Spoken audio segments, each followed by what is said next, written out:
The box had nothing special about it. It was metal, about the size of a cookie tin, with the paint chipping at the edges and a small rust spot in the corner of the lid. It was sitting under a folded tablecloth on a white plastic folding table at the end of a driveway on Maple Creek Road in Cookeville, Tennessee, on a Saturday morning in October when the air was cool and the light was the particular gold of mid-autumn that makes everything look slightly more significant than it is. Susan Mitchell was not looking for anything important. She had driven past the garage sale signs on her way back from the farmer's market and had stopped because she needed a picture frame.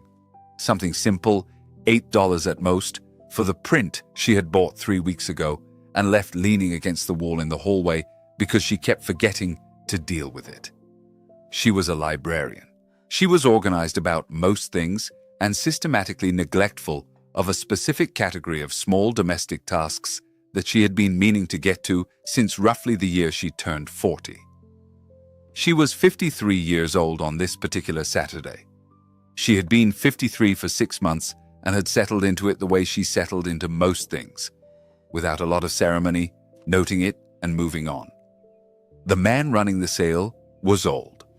Late 70s, she guessed, with the unhurried movement of someone whose body has developed a considered relationship with effort.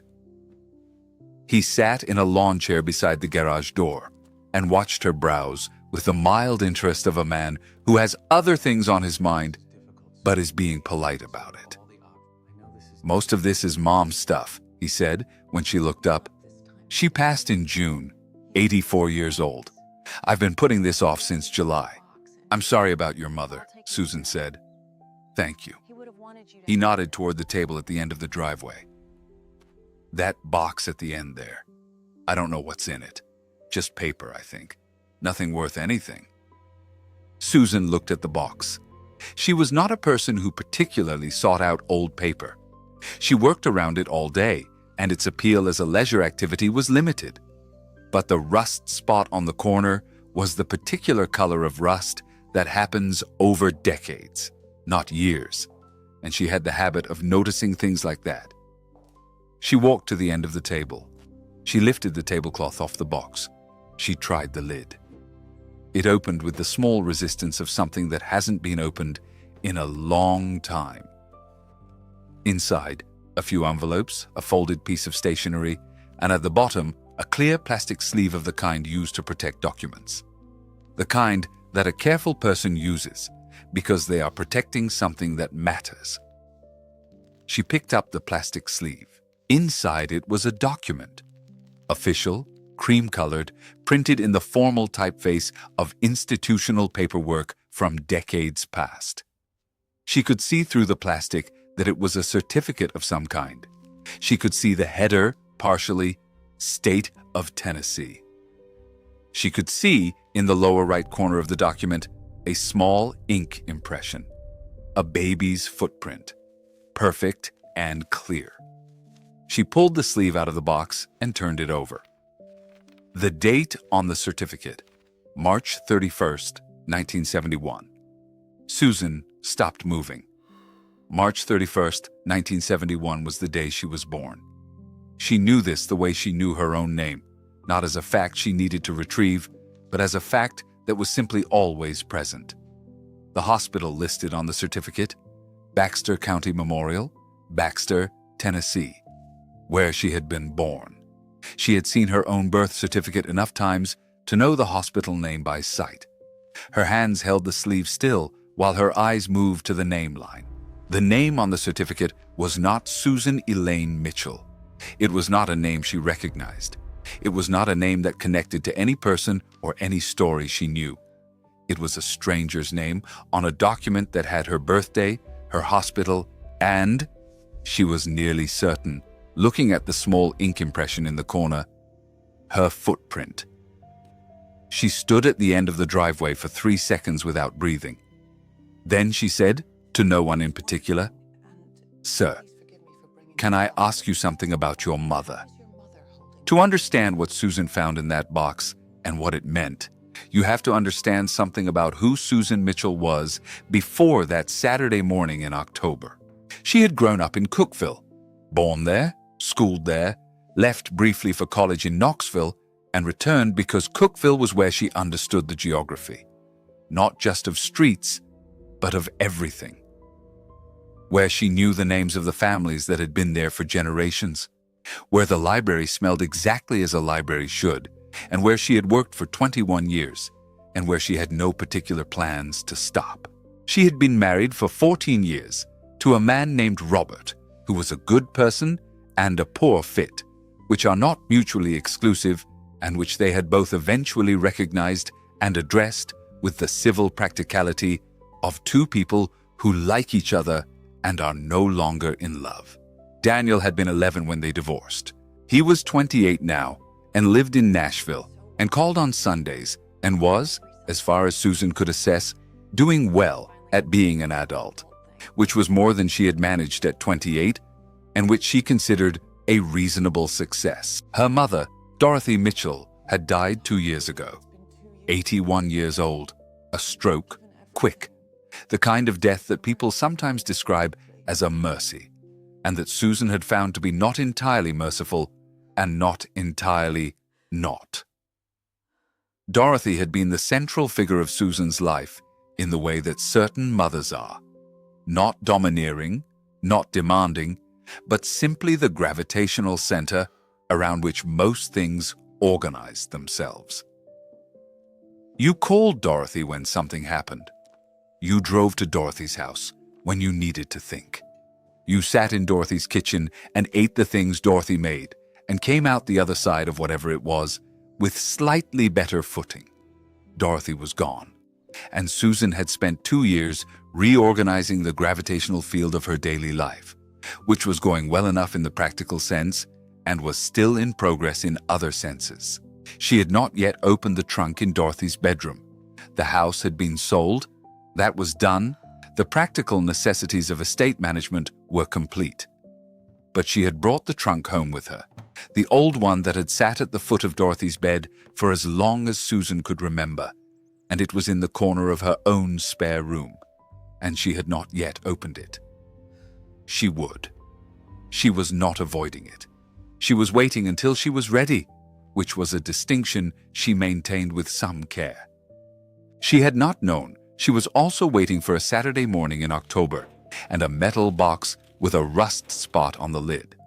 The old man's name was Harold Busby. His mother had been Edna Busby, and Edna Busby had been, for 31 years, a nurse at Baxter County Memorial Hospital, where she had worked the maternity ward. Susan learned this standing at the end of his driveway with a plastic-sleeved document in her hands and a feeling she did not yet have a name for. "What did your mother do?" she said. "Her work, I mean." "Nurse," Harold said from his lawn chair. 30-some years at the hospital over in Baxter. Retired in, early 90s, I think. She loved that work. He paused. "Why do you ask?" Susan looked at the document in her hands. She looked at Harold. She made a decision that was less a decision than a recognition, that this was a thread she was going to pull, and that pulling it was the only thing she was able to do next. "Can I sit down?" she said. "I think I need to ask you some more questions." She did not buy a picture frame that morning. She sat in the lawn chair that Harold pulled out of the garage for her, a slightly newer one than his, with a less established relationship with the ground. And she talked to him for 1 hour and 40 minutes, which was longer than she had planned and exactly as long as it needed to be. Harold was a patient and cooperative man who had the quality of older people who have arrived at a place where time is more elastic. He answered her questions without hurry. He had not known what was in the box. He had not known his mother had kept it. The box had been at the back of a closet, behind other boxes, in the room his mother had used as a home office for years after retirement. He remembered some things about his mother that he shared in the way people share information when they don't know which part of it is what the other person needs. Edna had been a private person, a church-going woman, reliable, well-liked. She had not slept well in her later years.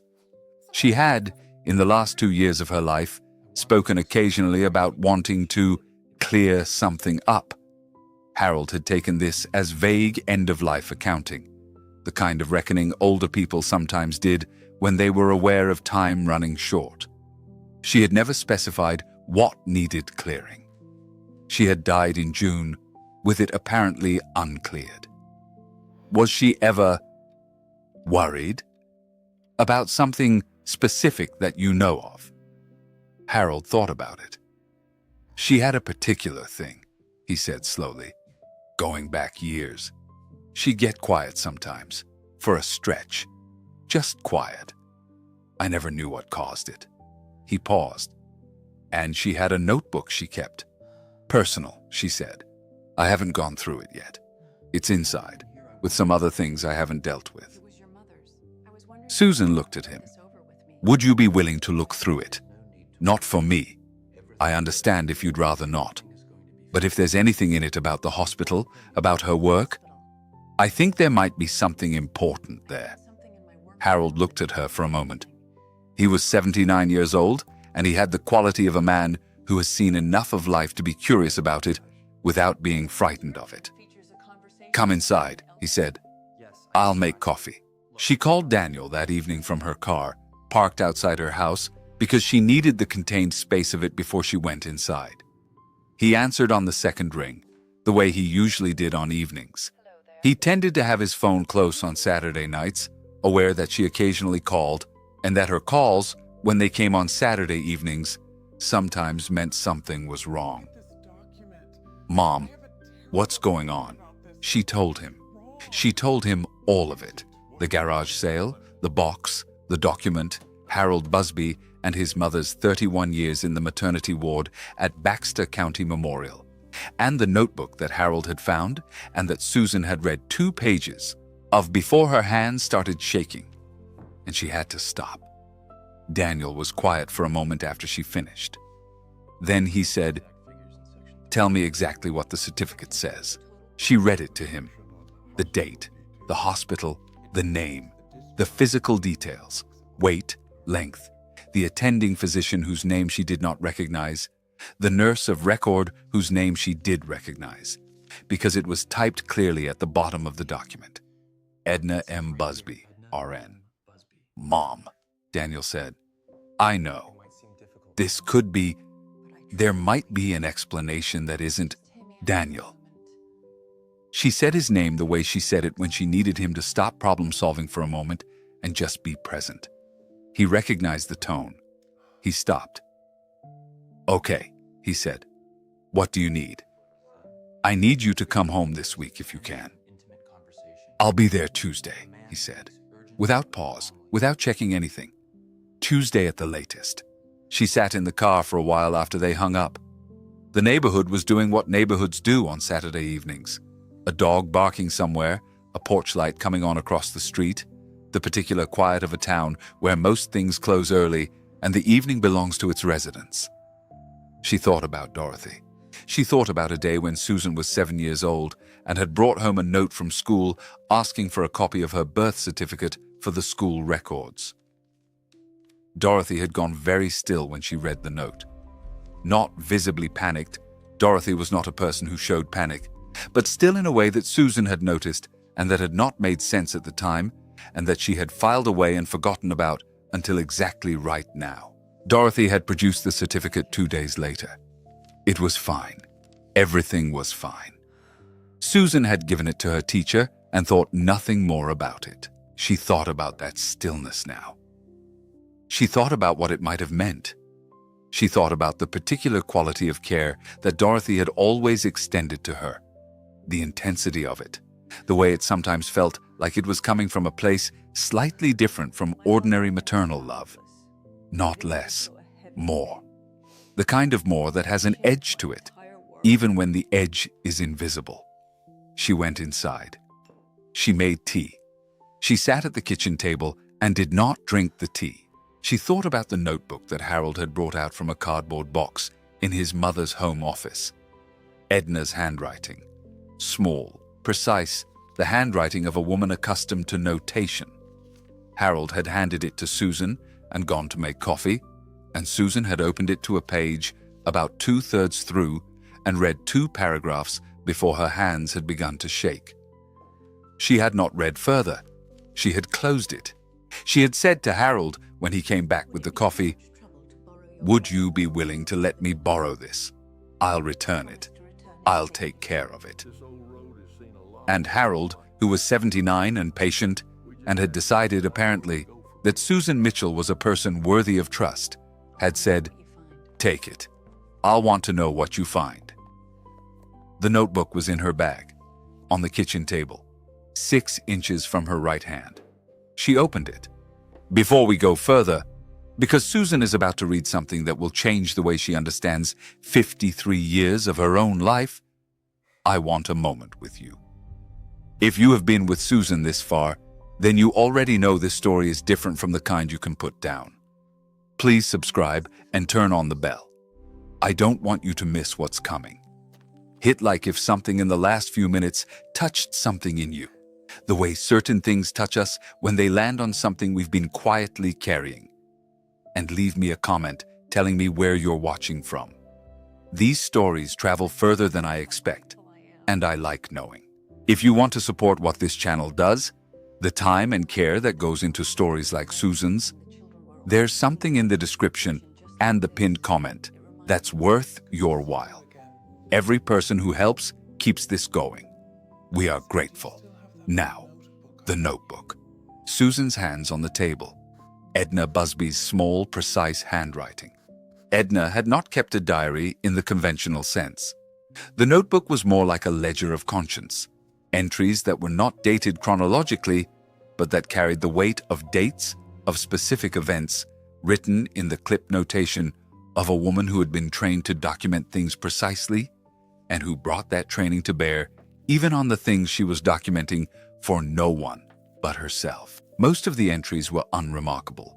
Fragments of professional memory, observations about patients she had cared for, notes to herself about medical procedures and best practices, and the particular demands of night shift work in a small hospital with limited staff. The kind of record a conscientious nurse might keep. And then, approximately 2/3 through the notebook, the tone changed. It did not change dramatically. Edna was not a dramatic writer, but the entry was longer than the others, and the handwriting was slightly less regular. The handwriting of someone writing while agitated or tired, or both. March 31st, 1971. 2 deliveries. Both healthy girls. Both same approximate weight. The night was a difficult night. Understaffed. I was alone on the ward for several hours. Susan read this and stopped. Read it again.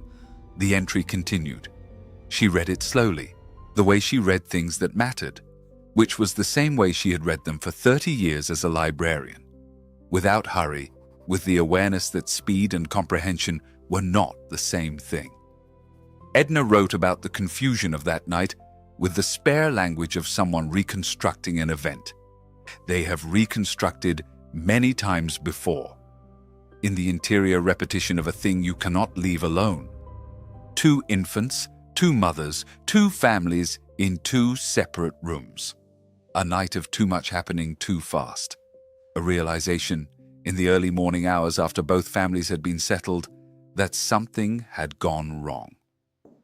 That the bracelets, the identification bracelets, had been placed in the wrong order in the chaos of the night. And then Edna's account became something else. It became the account of a decision. She had considered reporting it. She had sat with that option for the entire morning of April 1st, while both families slept and both babies slept, and the hospital moved on to the ordinary business of a new day.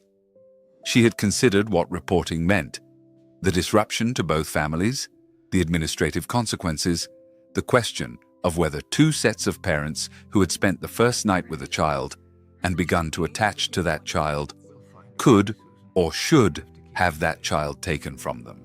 She had made a choice. She had not reported it.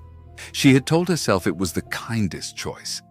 She had told herself this for the rest of her life, and the notebook made clear that she had not entirely believed it and had not entirely stopped trying. Susan read to the end of the entry. Then she turned the page. There was one more entry about this. It was shorter. It was dated. The only dated entry in the section, September 14th, 1971. 6 months after the birth. I found the Mitchell family. I drove to Cookville. I did not go to the door. I sat outside for an hour. The baby was in the yard. The mother had her outside in a playpen. She was healthy. She was laughing at something. The mother was watching her the way a person watches a thing they cannot believe is theirs. I drove home. I did not go back. Susan read this paragraph 4 times. She thought about Dorothy watching her in a playpen in the yard of the house in Cookville. She thought about an unfamiliar car parked on the street that Dorothy may or may not have noticed. She thought about whether Dorothy had known, whether Edna had eventually made contact, or whether Dorothy had figured it out some other way, or whether Dorothy had carried a suspicion for 53 years and never confirmed it. She thought about the trunk in the spare room, the one she hadn't opened. She closed the notebook. She sat at the kitchen table in the quiet of her house in Cookville, Tennessee, and she did the things she had not done since Dorothy died. She cried. Not for long. She was not the kind of woman who cried for long, but she let it happen, which was its own kind of decision. Then she went to the spare room and stood in front of the trunk. She put her hands on the lid. She had been waiting until she was ready. She was ready. She opened it. The trunk smelled like Dorothy. There was no more precise way to say it. The particular combination of the hand cream Dorothy had used for 30 years and cedar, and a faint trace of the lavender sachets she kept in drawers. The smell arrived before anything else, and Susan stood with her hands on the lid and breathed it for a moment. The trunk contained the things that Dorothy had considered worth keeping, which, in Dorothy's case, was a carefully curated collection. Dorothy had not been a hoarder of sentiment. She kept what mattered and let go of what didn't, which had always been a quality Susan admired, and which she was now, standing over the trunk, reconsidering with new information. There were photographs. There were letters. From Dorothy's own mother, from friends of long standing, from Susan herself. A stack of cards and notes that she recognized as her own handwriting across decades of Christmases and Mother's Days, and one particularly long letter she had written after her divorce because she'd needed to write it, and Dorothy had been who she wrote to. There was a small wooden box containing jewelry that Susan recognized. There was a Bible with a cracked spine. There was a quilt folded in the bottom that had been Dorothy's mother's, and near the top, under the photographs, in a plain white envelope, sealed, with Susan's name written on the front in Dorothy's handwriting. The full name, Susan Elaine Mitchell. The way Dorothy wrote it when something was important. Susan picked it up. She turned it over. The flap was sealed with the kind of deliberateness that means something. Not just licked and pressed, but sealed with intention. She set it on the bed. She looked at it. She thought about all the things she had not asked Dorothy while she had the chance. All the questions she had decided across 53 years were not worth the asking, because the asking might hurt someone who did not deserve to be hurt. She had been a person who protected people from questions. She had thought, for a long time, that this was kindness. She picked up the envelope. She opened it carefully, the way she opened old things, with respect for what the paper had been through. Inside were 4 handwritten pages, dated in the upper right corner. The date was March 14th, 2019, 3 years before Dorothy died. 3 years that Dorothy had carried this sealed letter in this trunk with Susan's name on it, and had not sent it, and had not burned it, and had not told her. She began to read. Dorothy's handwriting was the handwriting of a woman in her late 70s, still precise, but with the slight tremor that had started in her mid-70s and that Susan had watched develop with the particular attention of a daughter watching her mother age. Seeing it on the page was its own kind of presence. Dorothy's hand had held this pen.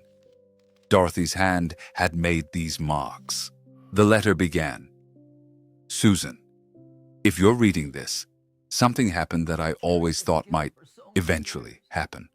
I owe you an explanation. I have owed you one for a long time." Susan sat down on the edge of the bed. She read. Dorothy had known. Not from the beginning. She wrote that clearly, with the emphasis of someone who wanted to be believed on this specific point.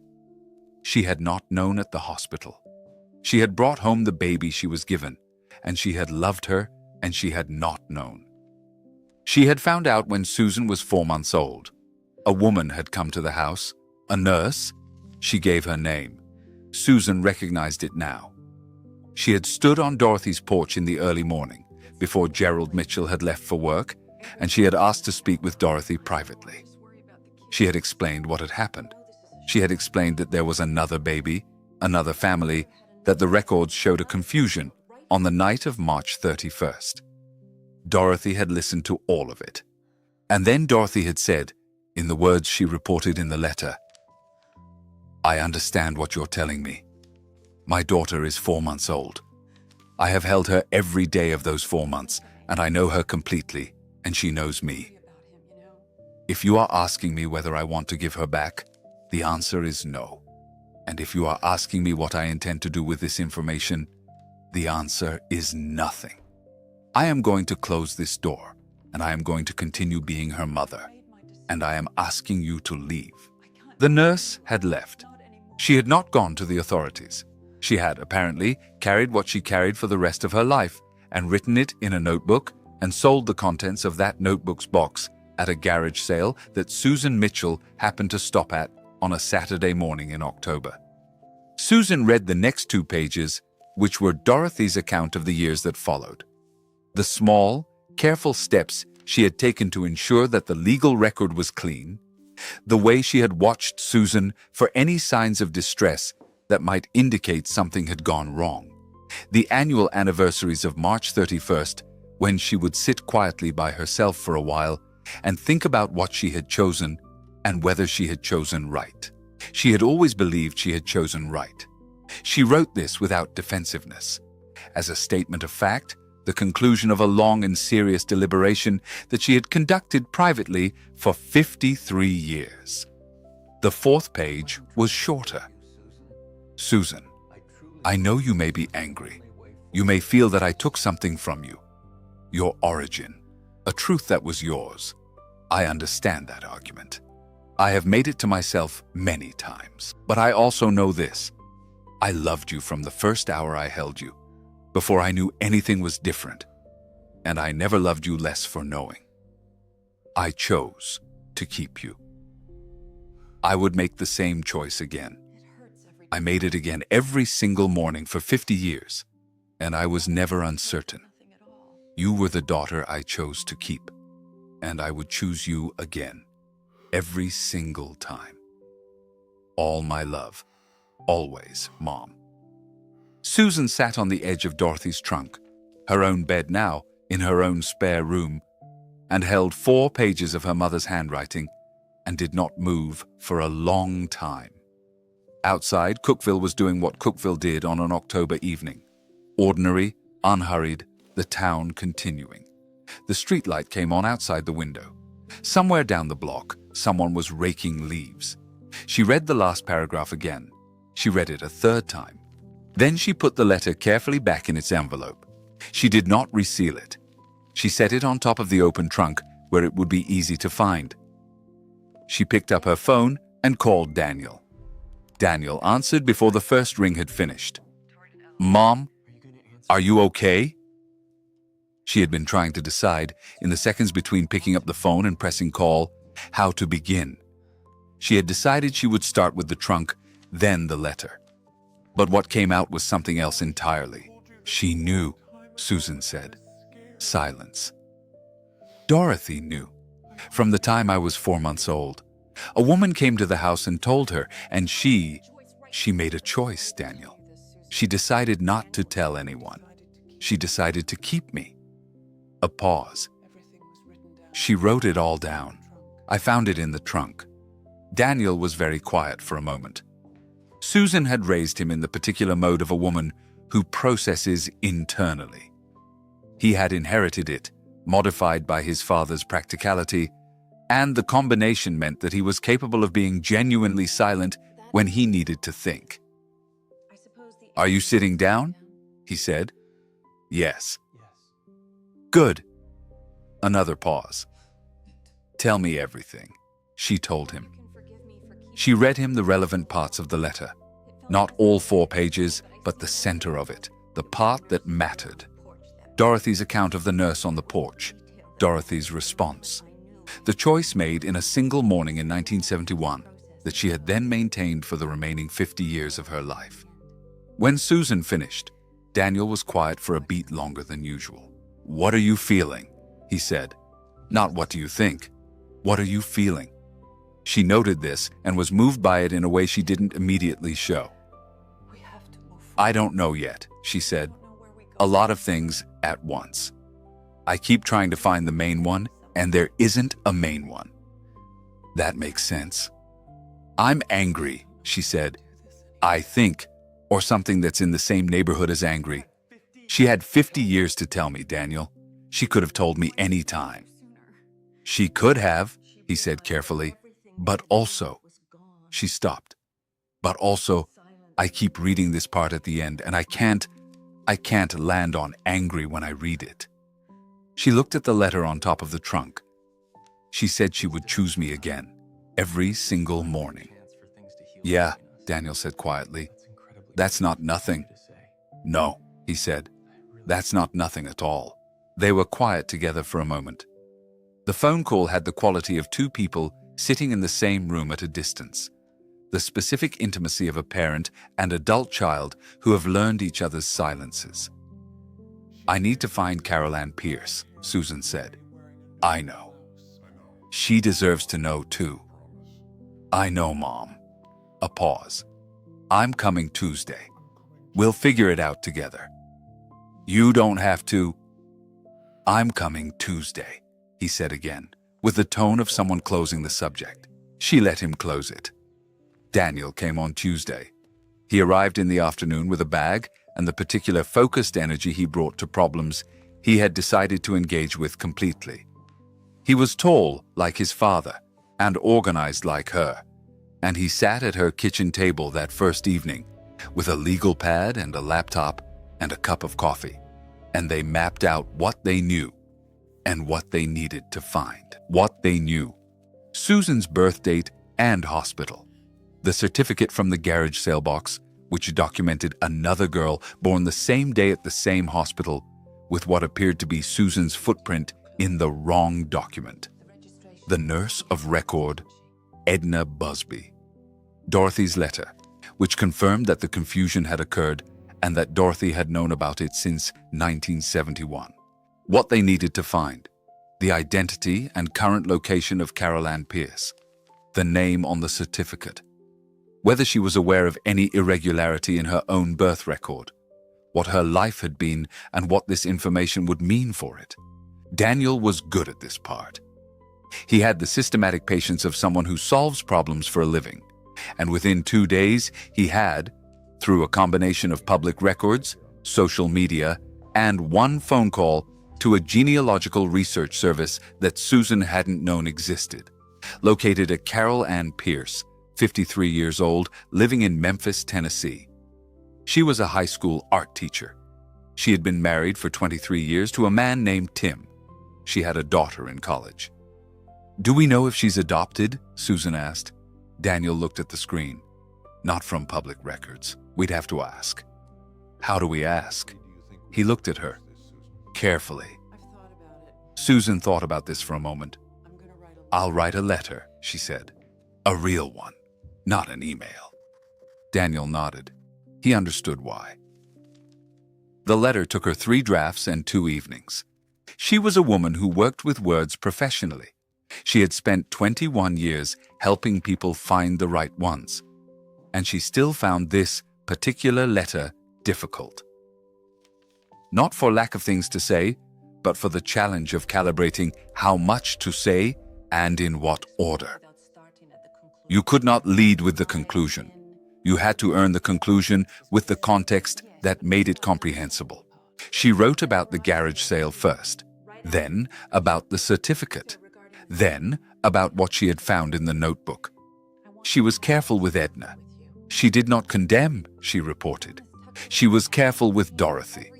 She described what she had found in the letter without quoting it, because those words belonged to Dorothy, and to her, and to Daniel, and she did not yet know if they belonged to Carol Ann.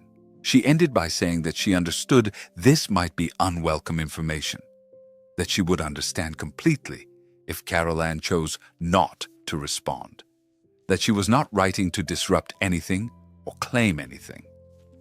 She was writing because she believed Carol Ann had a right to know that something had happened in a hospital in Baxter, Tennessee on March 31st, 1971, and that a decision made that night had had consequences that neither of them had been in a position to know about.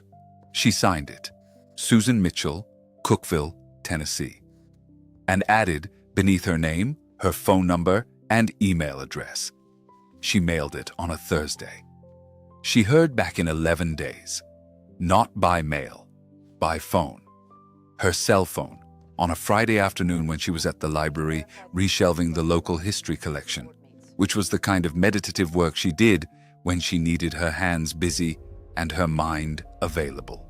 The call came from a Memphis area code she didn't recognize. She answered it. "This is Carol Ann Pierce." A pause. "You wrote me a letter." The voice was warm and careful, the wariness of someone who has been thinking about something for 11 days and has not reached a settled conclusion about it, but has decided to make the call anyway. "I did," Susan said. She moved to the end of the local history aisle, away from the main floor. "Thank you for calling." "I almost didn't," Carol Ann said. "I'm going to be honest with you about that. I understand. My husband thought I should ignore it. He was trying to protect me. He's a good man. But I kept thinking about what you said, that you thought I had a right to know." A pause. "I believe that. I believe in a right to know things about yourself." Another pause. "I'm adopted." Susan's hand tightened on the phone.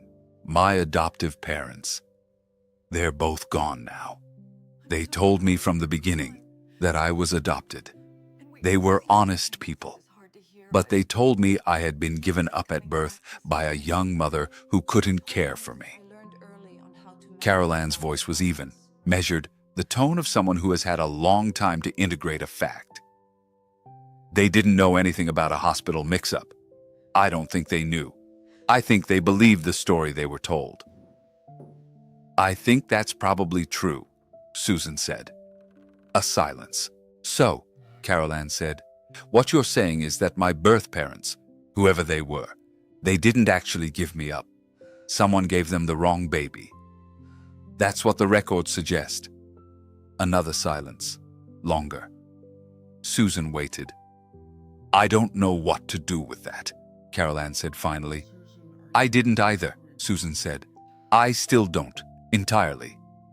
"Are you—" Carol Ann stopped, started again. "Are you angry? At the nurse? At your mother? For not telling you?" Susan considered the question the way she considered things. Thoroughly, from several angles, without rushing the answer. "Both," she said, "in different proportions, depending on the day. I think I'm working towards something that isn't anger, but I haven't gotten there yet." A pause. "What about you?"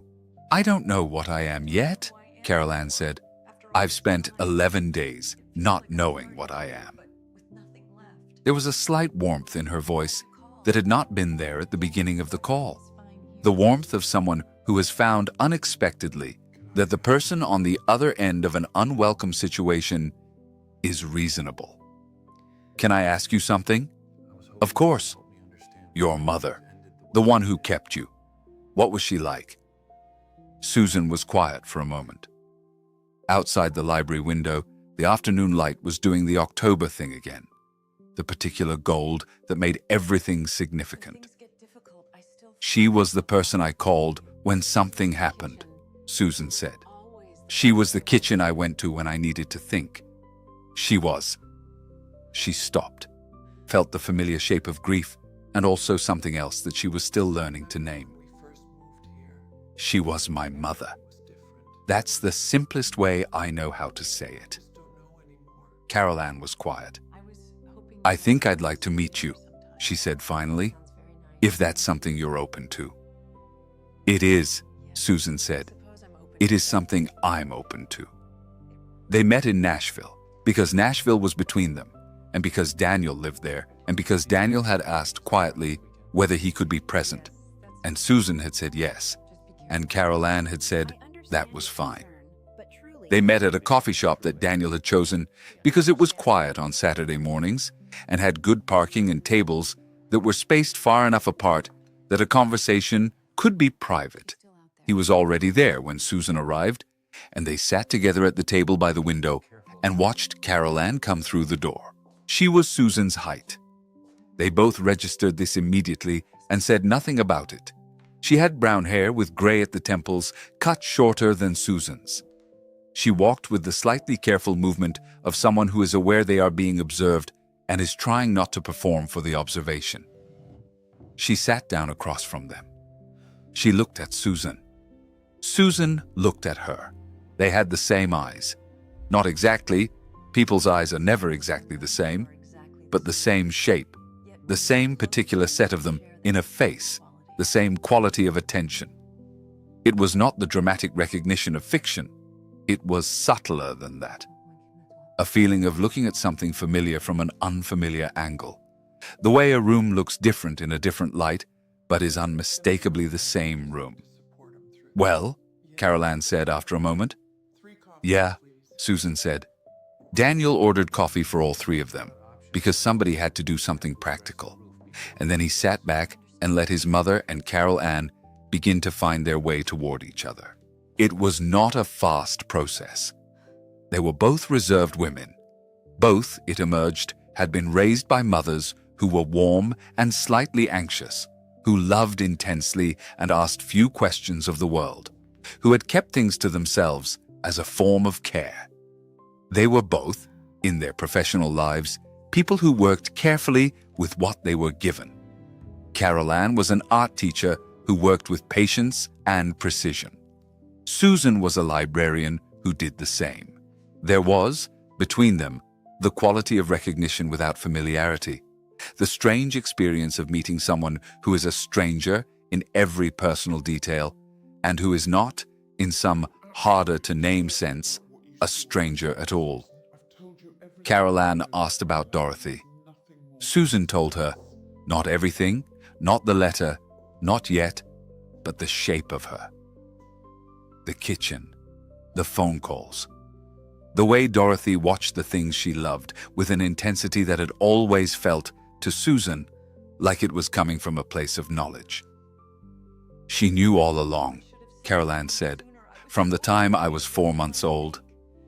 Carol Ann was quiet. And she didn't tell you. She didn't tell anyone. A pause.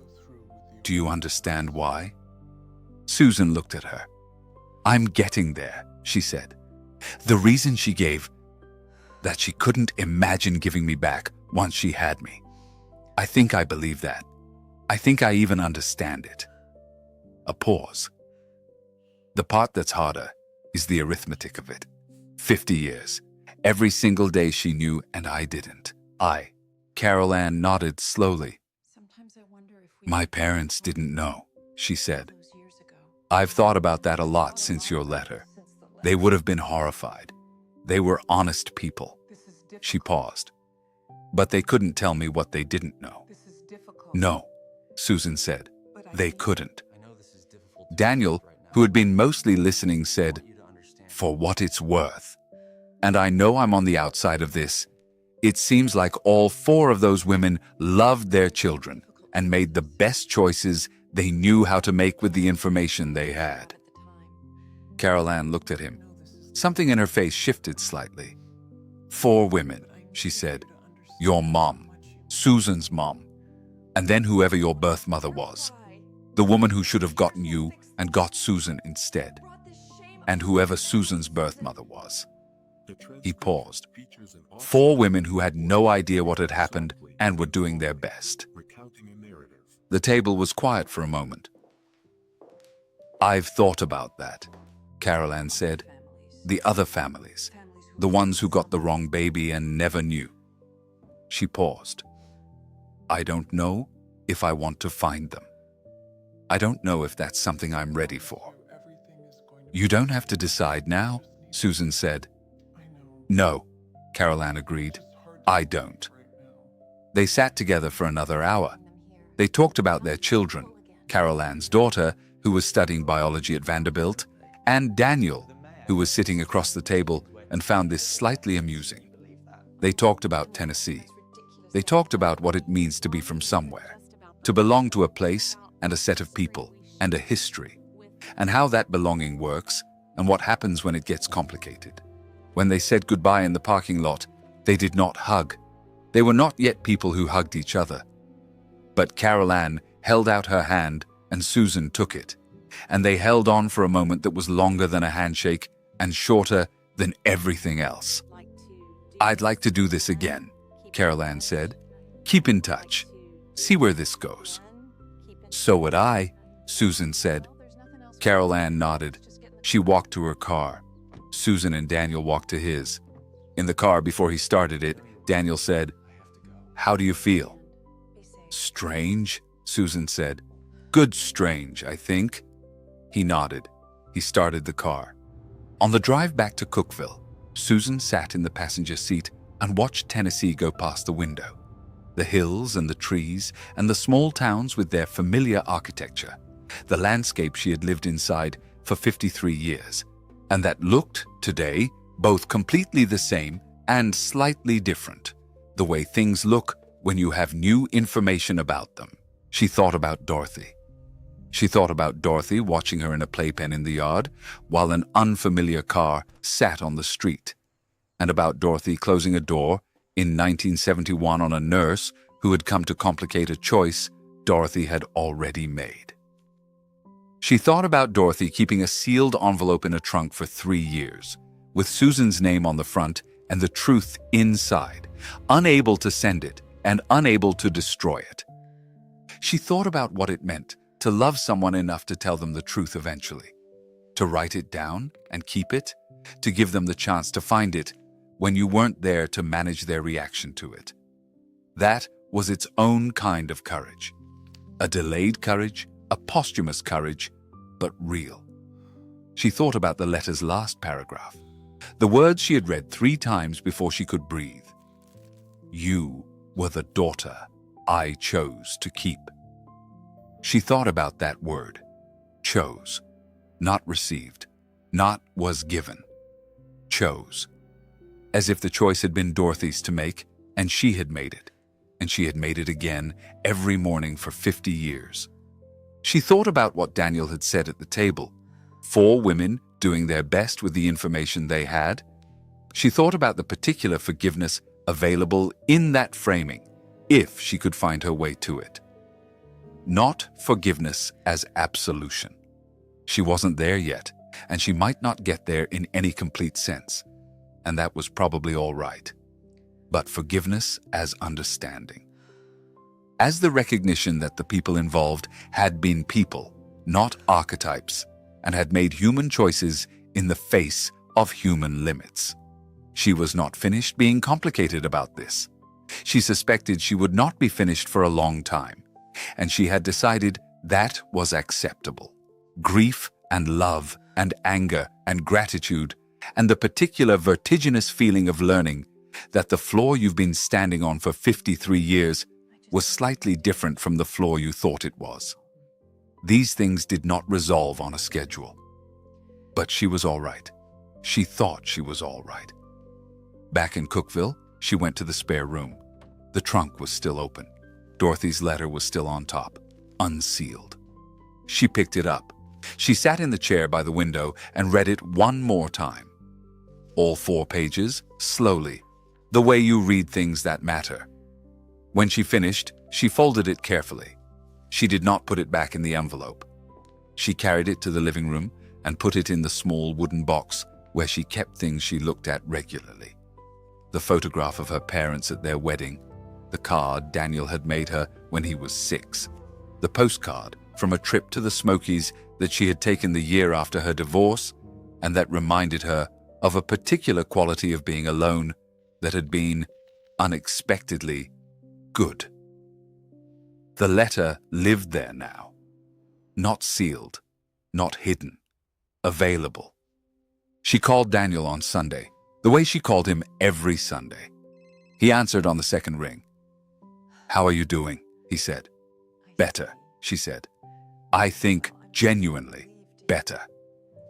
"Good." A pause. "I've been thinking about what you said, about the letter, the part at the end." "What about it?"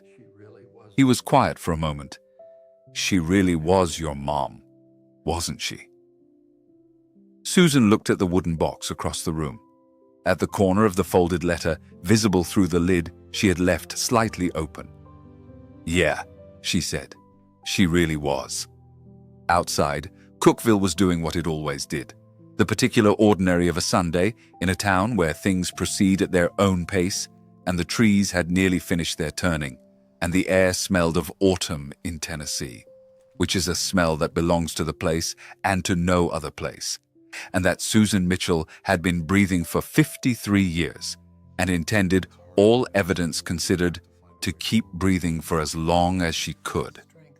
She and Daniel talked for 40 minutes about Carol Ann, about what came next, about the question of whether to pursue the biological families and what that would mean and how to think about it without rushing. They didn't resolve it. They weren't supposed to resolve it yet. When they hung up, she made tea. She drank it this time. She got the picture frame from the trunk. She had found one in there, a simple wooden one that had belonged to Dorothy, and she went to the hallway and she put the print in it and hung it on the wall. She stepped back and looked at it. It had taken her 3 weeks and a garage sale and 4 pages of her dead mother's handwriting, but she had finally dealt with the print in the hallway. Dorothy would have laughed at that. Susan was fairly sure of it. She went to the kitchen and made dinner, and the evening came on in the way evenings come on in October in Tennessee. Early and golden, and then gone. The dark settling in like something familiar coming home. Some things get resolved, some things get understood, and some things become part of the story you tell about yourself, integrated rather than concluded, part of the structure of who you are rather than a problem you solved. Susan Mitchell is a librarian in Cookville, Tennessee. She knows every book in her collection by position. She folds the corners of pages to mark places she needs to come back to, a habit she developed in childhood and never broke, even though she works in a library and probably should know better. She and Carol Ann Pierce are in touch. They have had dinner twice in Nashville, once with their children present. They are careful with each other in the way of people who are building something they haven't done before, and who respect the newness of it. The question of their biological families remains open. They talk about it when they see each other. Neither of them is in a hurry. Dorothy Mitchell's letter is in the wooden box in Susan's living room, folded but not sealed, available whenever she wants it. She reads it sometimes. Not every day, most days she doesn't need to, but sometimes she takes it out and reads the last paragraph, the part about choosing, the part about every single morning for 50 years. Some truths arrive too late to be confronted, but in the right time to be understood. And the understanding, it turns out, is what lasts. If this story stayed with you, and I believe it did, because it's the kind that does, I hope you'll share it with someone who has been carrying a question they were afraid to ask, with someone who lost their mother and is still learning what that means, with anyone who needs to be reminded that love that chooses, day after day, is the realest kind there is. Tell me in the comments what stayed with you. The garage sale box? The letter? The last paragraph? I want to know. These responses matter more than I can tell you. Subscribe and hit the bell so you don't miss what's coming. Like the video if Susan's story touched something in you. Every action you take helps these stories reach the people who need them. Thank you for staying with Susan all the way to the picture frame in the hallway. That part was always my favorite. Take good care of yourself. Until next time.